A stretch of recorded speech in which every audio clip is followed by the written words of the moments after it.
liebe Kolleginnen und Kollegen, Sie haben das ja jetzt mitgekriegt, diese politische Diskussion auch der ein bisschen klammen Länder und auch draußen jetzt nochmal mit der Vertreterin der Staatsregierung. Wir dürfen uns des Eindrucks nicht erwehren, dass Herr Lauterbach seine Strategie fortsetzen möchte, die er damals ja vor 30 Jahren schon mit Ulla Schmidt losgetreten hat, die Abschaffung der doppelten Facharztschiene. Alles, was er macht, zielt genau auf diesen Endpunkt hin und das ist alles meiner Ansicht nach sehr fein abgestimmt. Erstens mal der Honorarentzug der Fachärzte, keinerlei Zugeständnisse für die Fachärzte, Fokussierung der öffentlichen Wahrnehmung auf die Kliniken und auch auf die hausärztliche Versorgung. Das ist jetzt ohne Neid und ohne Ira et Studio gesagt. Und was uns angeht, kommen wir nur in seiner durchgelinkten Version dieses Versorgungsgesetzes dahingehend vor, dass wir überwiegend mehr Dienste an den Kliniken machen sollen. Wenn man sich diese 24/7-Geschichte oder diese Besetzung der Bereitschaftspraxen künftig durch Fachärzte ansieht, also sind Hausärzte dabei und Internisten auf der einen Seite, aber auf der anderen Seite ganz klar die Chirurgen und damit die ganze Gruppe der Chirurgen schon benannt. Und wenn man sich dann diese Krankenhausreform ansieht, dann sieht man, die Level-1-I-Kliniken werden genau dieses Spektrum ja abbilden, diese kleinen Krankenhäuser. Sie werden regelmäßig und in der Regel innere Medizin und Chirurgie anbieten, weil sie es heute auch schon anbieten und weil sie es selber nicht mehr haben, soll das halt wahrscheinlich so floatend von den niedergelassenen Fachärzten geleistet werden. Und wenn das geklappt hat, wird man einfach fakultativ andere Facharztdienste wie Gynäkologie, HNO, Urologie etc. an diese polyklinischen Zentren anbinden. Und so sehe ich persönlich diese Struktur, die auf uns zurollt, die am Ende nur im Endeffekt politisch gestoppt werden kann, wenn es einen Wechsel gibt. Das sage ich ganz offen. Ob dieser Wechsel in der derzeitigen Stimmung in der Bundesrepublik, wenn ich nach Berlin und wenn ich woanders in Deutschland schaue, wahrscheinlich ist, das kann jeder für sich ausrechnen. Und aus dem Grund sollte man sich einfach Gedanken machen, was tun wir denn? Um aus dieser Misere herauszukommen? Weil eins ist ja ganz sicher, wir können hervorragend Medizin, wir haben eine hochqualitative Leistung, die hoch nachgefragt ist und wir sollen auch nicht so viel Angst haben davor, weil wir werden gebraucht. Das ist ganz wichtig und das müssen Sie sich jeden Tag sagen und es gibt auch ein Leben jenseits oder mit oder teilweise mit diesem System und über das sollte sich jeder meiner Ansicht nach Gedanken machen. Wenn Sie dann noch daran denken, dass diese Ambulantisierung dazu führen wird, dass ja ambulante Leistungen aus dem Topf der Niedergelassenen dann kommen werden. Da bin ich mir sehr sicher, dass das nachgelagert geschehen wird.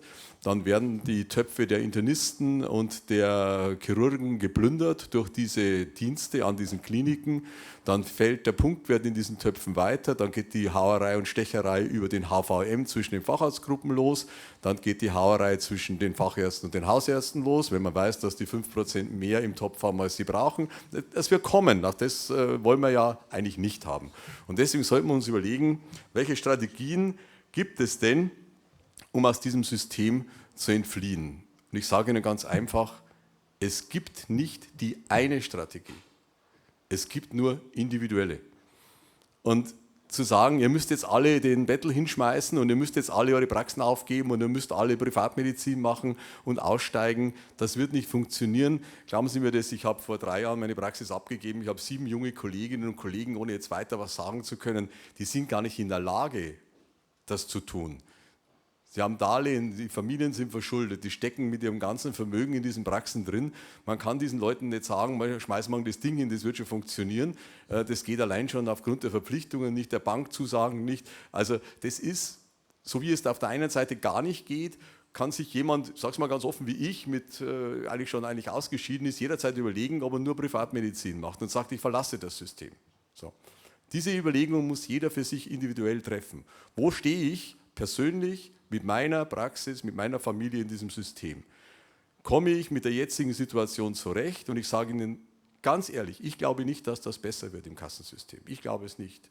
Ich denke eher, dass es so bleibt und tendenziell noch etwas schlechter wird für uns Fachärzte. Und da muss man sich überlegen, passt man, wenn ich zum Beispiel 90 oder 70% meiner ganzen Aufwendungen, meiner Kosten für 20% der Einnahmen habe oder 30% oder 40% oder vielleicht noch 50% beim Fachärzten, gibt es wahrscheinlich gar nicht mehr, der Rest privat, da muss ich mir halt überlegen, rentiert sich das noch? Rentiert sich das? Ist es das wert, diesen Aufwand zu betreiben, um dieses Honorar zu erwirtschaften? Ich sehe es einfach mal betriebswirtschaftlich jetzt. Natürlich, jeder hängt an seinen Patienten. Jeder möchte auch seine Kassenpatienten weiter versorgen. Das hat auch mich veranlasst, weiter noch im Kassensystem zu bleiben, weil ich einfach diese Menschen nicht abgeben möchte und weil jeder von ihnen auch eine gewisse Verantwortung übernimmt. Und da muss man halt sagen, gut, wie schaut die Struktur aus? Ich muss, wenn ich das Honorar nicht bekomme, muss jeder auch betriebswirtschaftlich denken. Und der Grundsatz der Betriebswirtschaft lautet, niemand kann langfristig Ware oder Dienstleistung unter Wert anbieten. Und das können auch wir Ärzte nicht. Selbst wir versuchen das ständig zu machen, aber wir kommen jetzt an Punkte, wo es nicht mehr geht. 17% Mietsteigerungen, MFAs gehen in die Höhe, TI, ein Riesenthema, 70.000 Euro Investition bei uns im letzten Jahr mit dem Effekt, dass es schlechter läuft wie vorher. Also das kann es nicht sein. Und wenn ich dann eine EPA sehe oder ein elektronisches Rezept, wo ich 50 Sekunden vor diesem Kreisel sitze bei jedem Rezept und warte, dann fehlen mir 2 Stunden in der Kassenmedizin. Und dann muss ich halt überlegen, ganz individuell, kann ich oder ist es möglich, diese Leistungen zu reduzieren und auf der anderen Seite und gleichzeitig Kosten, langfristig natürlich Fläche, Miete, Personal und so weiter einzusparen, und kann ich es parallel mit einer Selbstzahler-Privatpraxis schaffen, mir einen anderen Stamm aufzubauen, ein zweites Standbein aufzubauen. Sie werden ins Ausland schauen, wenn Sie nach Frankreich schauen, wenn Sie nach Italien schauen. Ich war jetzt wieder auch in Italien. Es ist so, glaube ich, wie ich es erwarte. Die Kollegen dort machen vormittags Dienst in diesen polyklinischen Strukturen und nachmittags sind sie in ihren kleinen, feinen Privatpraxen. Und wenn Sie jemanden fragen, was ist denn bei euch, wenn ich ein Problem habe, ein Knieproblem oder ein Augenproblem, dann sagen die, naja, da gehst du zu dem Gesundheitsdienst oder kriegst du in einem halben oder dreiviertel Jahr einen Termin. Oder du gehst wie alle, rufst dort an und gehst Nachmittag zu dem Privatarzt, dann kriegst du sofort den Termin. Also dort ist das gang und gäbe. Und deswegen glaube ich, sollten Sie sich das gut überlegen. Sie sollten sich überlegen, wie ist die finanzielle Situation, wie ist die Verschuldung, wie sind meine familiären und meine finanziellen Verpflichtungen. Vielleicht haben Sie auch noch eine auskömmliche, rentable Praxisstruktur, dann sollten Sie sich die Gedanken nicht machen, sind wahrscheinlich von den 1200 Fachärzten 1150 in Regensburg, sonst wären mehr da, sind 50 da. Also ich muss ja schon sagen, das Interesse, mich wundert das, ich bin eigentlich aus dem System, ich habe meine Praxis auch abgegeben, ich bin eigentlich draußen. Mich wundert es, wie das Desinteresse ist, als alter berufspolitisch Kämpfender. Mich wundert es, wie träge die Masse ist. Das muss ich ganz ehrlich sagen. Deswegen möchte ich Ihnen eins sagen, Sie werden mit Protesten, mit Protestmärschen, mit Streiks, da werden Sie, und das ist die Ilka, die wird vielleicht ein bisschen anders ticken wie ich, wir sind vor 15 Jahren miteinander am Marienplatz gestanden und haben gestreikt. Wir waren mit den Hausärzten im Olympiastadion, wir haben gedacht, wir schaffen das. Aber die Gruppe ist zu inhomogen, sie ist zu individuell und Sie werden die never auf einen Mainstream bringen.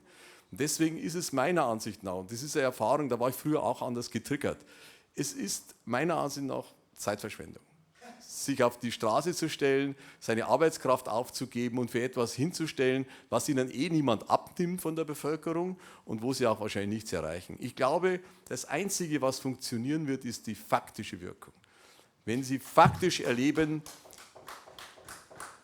die Patienten, es gibt weniger Leistungen, es gibt längere Wartezeiten, und wenn Sie jedes Mal, wenn Sie gefragt werden, sagen, das liegt an dieser Politik, die für Sie nicht auskömmlich bezahlt.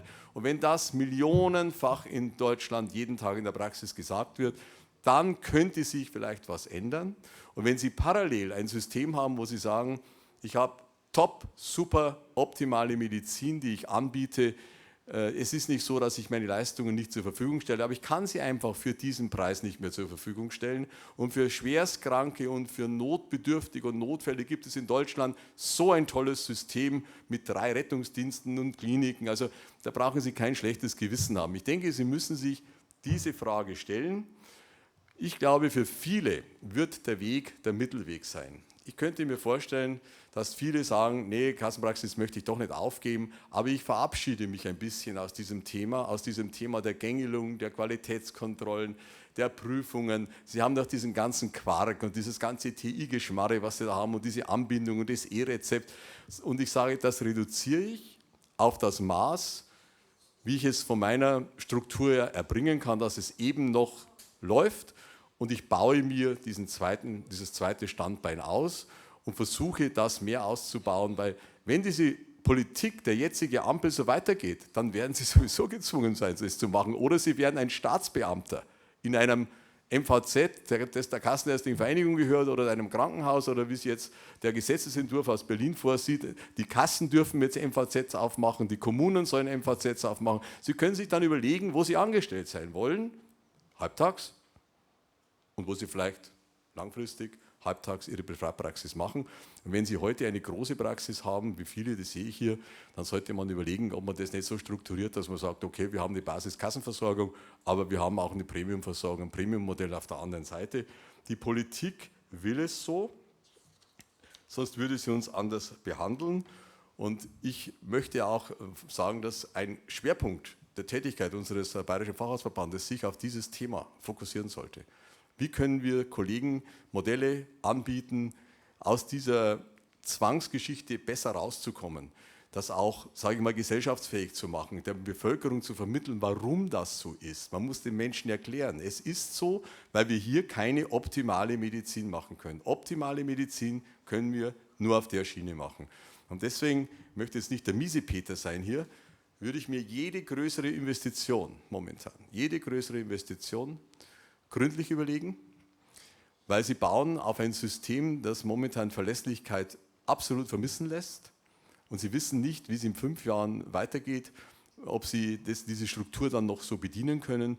Und sie erreichen nämlich mit der Reduktion dieses Angebotes genau das, was wir brauchen. Wir brauchen leider Menschen, die über diese Missstände sich bei der Politik beschweren, sonst wird es nicht funktionieren. Und deswegen fordere ich Sie auf, handeln Sie, bevor Sie behandelt werden, und wir werden Sie gerne dabei unterstützen. Und ich eröffne auch das Feuer, vielleicht sind auch einige anderer Meinung. Vielen Dank.